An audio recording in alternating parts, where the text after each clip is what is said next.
श्री राहुल गांधी जी के हाल के बयान के संदर्भ में हमें यह कहना है कि देश के सबसे पुराने राष्ट्रीय राजनीतिक दल grand old party of India के युवा उपाध्यक्ष, जो जन्म से ही प्रधानमंत्री पद के उम्मीदवार हैं और हाल ही में संपन्न लोकसभा के चुनावी समर में चुनावी वीर गति को प्राप्त हो चुके हैं और विगत 10 वर्षों से संसद में लगभग मौन रहे हैं।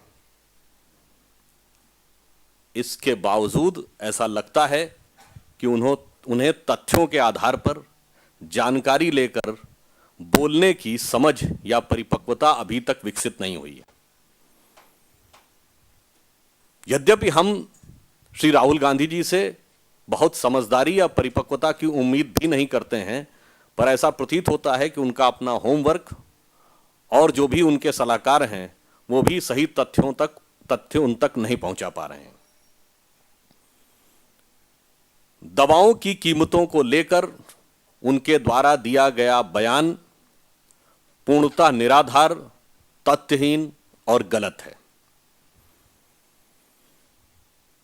हमें इस बात का भी दुख है कि तथ्यहीनता के साथ साथ उन्होंने मेवात की सभा में माताओं बहनों से जिस प्रकार के शब्द प्रयोग किए कि आप लोगों के बच्चे कैंसर से मर जाएंगे, यह दर्शाता है कि तथ्यहीनता के साथ साथ संवेदनहीनता भी उनके बयान में है।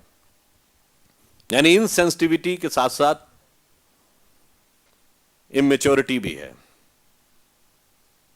तथ्य यह है कि नेशनल फार्मास्यूटिकल प्राइसिंग अथॉरिटी, जो कि भारत सरकार के उसमें एक स्वायत्त शासी संस्था है, is an totally autonomous body which is constituted by the experts of the field of pharmaceuticals, उसके द्वारा दवाओं के प्राइसेस को नियंत्रित किया जाता है। उसमें कुछ ड्रग्स ऐसे होते हैं जिनके की प्राइसेस के ऊपर सरकार सीलिंग लगा देती है उस अधिकार का प्रयोग करके कि वो एक निश्चित सीमा से ऊपर अपने दाम नहीं बढ़ा सकते। यह ड्रग प्राइस कंट्रोल एक्ट 2013 के तहत यह कार्रवाई होती है।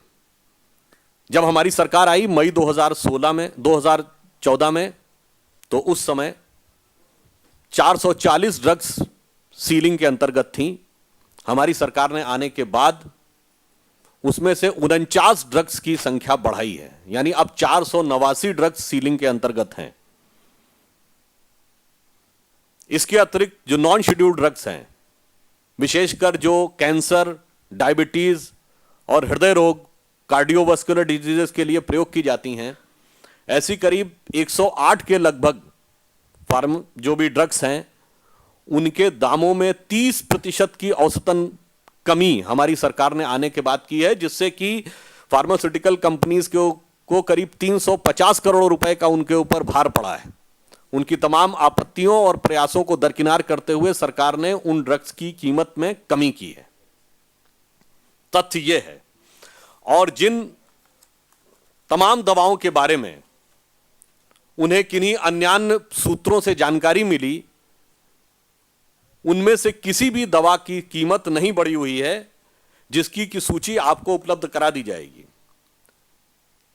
जिसमें कुछ दवाएं जैसे जेफ्टिनेट, जिलविक, कार्डेस, प्लेविक्स आदि वह दवाएं जो किसी माध्यम से मीडिया या समाचार पत्र के माध्यम में उन्हें ऐसा आभास लगा होगा कि उनकी कीमतें बढ़ी हैं।